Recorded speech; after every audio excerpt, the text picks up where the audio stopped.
Hey, what's going on, Jam fam? So in Brawl Stars, there's always going to be something that's a little bit overrated. Basically, we put way too much value on a certain gadget or a certain star power or a certain hypercharge or something like that, and it's really not deserving of the praise that we actually think it should get. So what I did was I asked my Discord server the other day what they thought was overrated in Brawl Stars. I'm going to be reacting to what they list out, and I'm going to give my opinion on whether or not it's actually overrated or not. So let me know what you think about all this stuff down in the comments, and we're going to jump right into this stuff. But first, I want to list what I actually think is overrated in Brawl Stars, and for me, it's got to be trophies. I think people put way too much stock in how many trophies an account actually has, and I say that for two different reasons. First off, I think that trophies are really not a great measure of skill because teaming and showdown exists, and that's going to be the way a majority of mid players actually push. They're going to team in showdown, they're going to get their brawlers to like 700, 800, and then they're going to move on to the next brawler. And when you have teaming valued at the same amount as playing in 3v3s, gameplay just is going to look drastically different, and a person who pushes all their brawlers to 1,000 in 3v3s is going to be way better at the game than a person who teams all their brawlers up to 1,000. So when you have something like showdown that exists, it totally devalues the amount of skill that's required to actually push a brawler,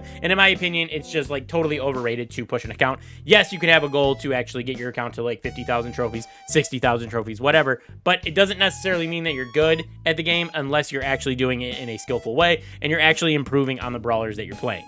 All right, so like I said, I pinged everybody. I said, name something that's overrated in Brawl Stars. Want to do another video, kind of like my hot takes video. If you haven't watched that, make sure you go check that out too. And then, as I usually do, I try to use some of my YouTube money to give back to the community. So I promised 3 people that participate in this to get a Brawl Pass. So if you want to participate in this type of stuff, make sure you join my Discord server. Links in the description of the video. But anyway, let's react to the first person's opinion. This is going to be Fabtastic. He says mega boxes. Well, Gacha in general is overrated. I kind of tend to agree a little bit. I do think mega boxes, this iteration of them was a little bit overhyped, especially the way they were doing it in the Classic Brawl event. I think that they kind of like missed the mark on the drops and all that, and it could have been way better. We could have got more boxes every day, and they did kind of like correct that a little bit. But I think overall, I think mega boxes were more nostalgic than anything, and they are a bit more fun than Starr Drops, I'll admit that. But I don't think that Gacha is good for a game like this. I'm generally always going to be against Gacha in Brawl Stars because we had a good system that was allowing us to get stagnant rewards, and we were able to plan out like what brawlers we're going to upgrade, and we kind of had like a fair calculable timeline that we would be able to max out accounts and stuff like that. And now it's totally thrown out the window because of the Gacha system. So yeah, I'm not really a big fan of the Gacha systems and how they kind of walk back the more stagnant rewards. So yeah, I do think it's a bit overrated, not going to lie. All right, next up, we got Thunderbolts. He says legendary skins because they're basically just epic skins with some extra perks, and they should look a lot better for spending 300 gems as opposed to 149 or 199 gems. I actually kind of agree with this. I do think legendary skins are a little overpriced. I will say that they do try to add a little bit more value with them because they do give you the voice effects changes and the sound effect changes. So there is that, but I don't know if that's worth an extra 100 gems, an extra 150 gems. Personally, I think my favorite rarity of skins is actually going to be epic skins. I think those ones have enough changes that actually justifies them. Plus, you can get them for bling if you don't want to spend gems on them. Yeah, so as far as his take here, I do think that legendary skins are a tad bit overrated. I do think 299 gems can be a bit too expensive at times. And like I said, my favorite rarity of skins is actually the epic rarity because you can get those for bling. They're about half price, and they're almost just as good in my opinion. Togo Mage says Starr Drops feels like everything's been replaced with them by now. Yeah, I already talked about this a little bit when I talked about mega boxes, but not a big fan of Starr Drops. I don't mind them as like daily rewards. You know, you get your 3 Starr Drops a day. That was fine. But then when they replaced the end of the Brawl Pass rewards with Starr Drops, and then they replaced Club Shop with the Mega Pig, and that's all Starr Drops. Not a big fan of that change overall. Just like everything becoming Starr Drops, even ranked became, you know, ranked drops, which is basically just a Starr Drop with a limited pool. You know, everything being replaced with RNG mechanics just kind of sucks in my opinion. Not a big fan of it. So I do think RNG and Starr Drops and mega boxes, a little bit overrated. All right, so Ace says hypercharges. Some of them are absolutely insane, like Rico's, and others are just really bad, like Pearls, Brocks, or Miko's, where they're god-awful and they're not worth spending the gold on. So I think there's a couple different arguments here. I think as far as gold-wise, they're a little overpriced. That's different than being overrated. 5,000 gold on a Hypercharge is absolutely insane unless you play that brawler like all the time. So I don't know if that's actually like the same thing. There are really broken ones and there are really bad ones. Like he says, Rico's, or I think Dynamite's is another one that could be listed, or Frank's is pretty good. And then there's really bad ones like Pearl's is totally garbage. I think that's more of a balancing issue rather than being an overrated issue.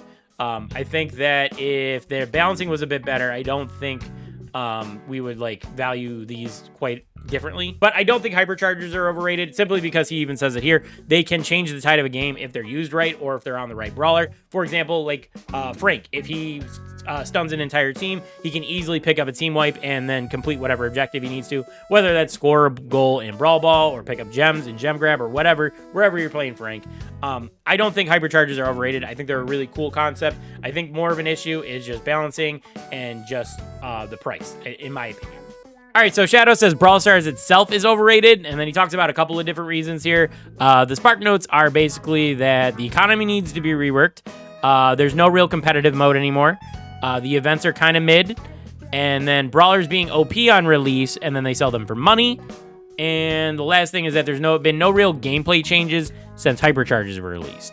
I will say that I don't think Brawl Stars is overrated. I actually think Brawl Stars is the best it's ever been as of right now. Not saying it's perfect. I would never say that the game is perfect. There's a bunch of problems. I do fully agree that the economy does need to be reworked. There is a major shortage of gold. Even me as a pay-to-play player, I do feel the gold shortages. Like, I'm afraid to spend all of my gold because I worry that I'm not going to be able to upgrade the next brawler or buy a hypercharge that I want when I need it or whatever, something like that. So there is definitely a gold shortage. As far as competitive goes, I do kind of agree with that a bit too. I have said in the past, though, that I do like the lower ranks, how it's like best of one match, so you only have to play one match. The modifiers can make it more casual for people to actually get into competitive, so that can help a little bit, if that makes sense. But I do agree that, like, after like Diamond or Mythic, they need to drop the modifiers and make it a little more serious for more serious players to actually enjoy the game. So I do agree with this to a certain extent. All right, so I do agree with Shadow to an extent on most of these points. I do think the game does need some touches here and there, like I said, but I don't think the game itself is overrated. Like I said, I think this is the best state of Brawl Stars we've ever seen. I think that they are doing a great job with developing and making things feel unique and fresh. At least they're trying to, right? Like, they just brought back Classic Brawl. They tried the Godzilla event. Those were fun events. Not like perfect, but they were fun, in my opinion. And yeah, like I said, I think they're doing a lot of stuff to try to make the game better, and I think they're it's paying dividends now. All right, so Kink says solo modes. He says that he finds them to be a lot less fun than 3v3 modes, and almost all the solo modes have some issue with the experience of them. Kill stealing, teaming, takedown just not being fun at all. And then he says it's fine if you like these modes, but in his opinion, they kind of suck most of the time.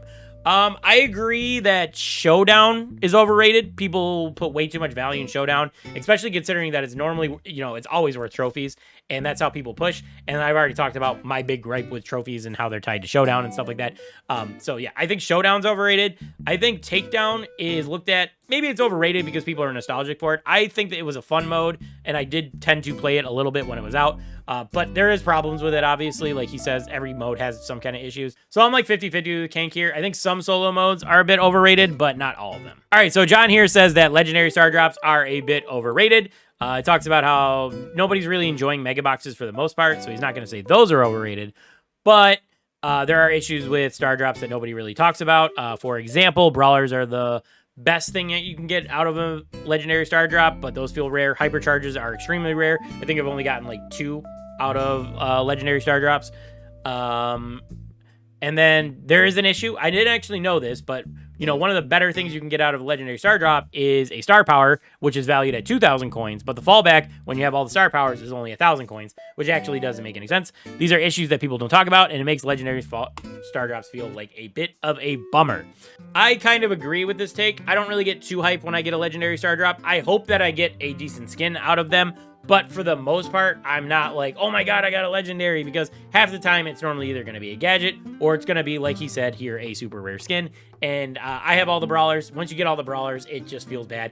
If you get credits and you have all the brawlers and it goes to fame, at least for me, I hate that. So I do think legendary Starr Drops are a bit overhyped. I'm not going to lie. Kind of agree with that here. All All right, so we got Calamari up next. He says that brawlers are overhyped on their release. Basically, a brawler can be really bad when they come out, but YouTubers overhype them because they need to make content about the brawler. Then he says that Draco was high B tier when he came out, but people were forcing him into S tier. I tend not to agree with this, basically because most of the time brawlers are OP when they come out. There are a couple outlier examples. For example, here, he doesn't think Draco was the strongest brawler when he came out. I said a long time ago when Angelo dropped, he wasn't the best brawler. If you were high skill with him, then yes, he was good. But the problem was he's not the easiest brawler to play. He's got a very high skill cap.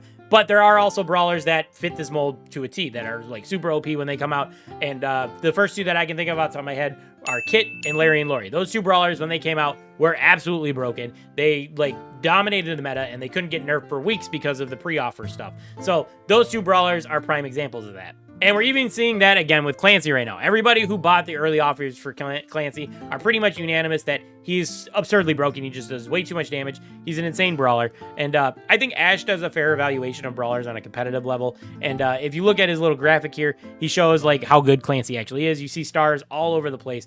His worst modes looks like it's knockout and bounty according to Ash. But you know, he's 5-star in Brawl Ball, 5-star in Heist, 5-star in 5v5.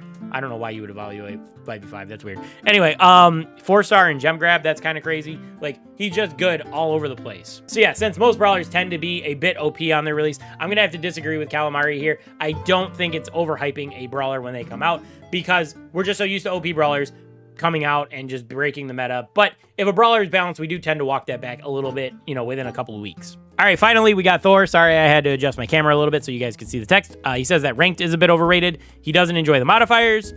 People leaving mid-game is kind of frustrating, and the rewards are gacha-based, so he's not a fan of that either. I do tend to agree with this to an extent. Like I said, I think casuals enjoying the lower ranks is perfectly good, but as I talked about earlier, you know, I think they need to remove modifiers at the higher ranks so that there's actually a competitive space in the game for people to actually try to like improve their game knowledge and their skills and all that. So I do agree that modifiers after a certain point should be removed. And the main reason why I think ranked is overhyped is because of the gacha-based luck rewards. Ranked star drops are horrible. We all know it. We all want to get a skin out of our ranked star drops. We always get bling or we get some crappy profile picture that we do not care about. And it's just frustrating experience. And it kind of makes ranked not fun to play. I do like that they made it so that at the end of the season you can buy the skin for bling, so that is a nice change, but for the most part I do think ranked is a bit overhyped, and I have to agree with Thor here. All right, so that's going to do it for this one. Let me know what you guys think is overrated in Brawl Stars. Let me know what you think about any of these takes down in the comments as well. But anyway, hope you guys enjoyed this video. That's going to do it for this one. If you enjoyed the video, you enjoyed my rambling, make sure you leave a like on it, and if you're new, consider dropping a sub as well. But yeah, that's going to do it. I'll see you guys next time. Peace.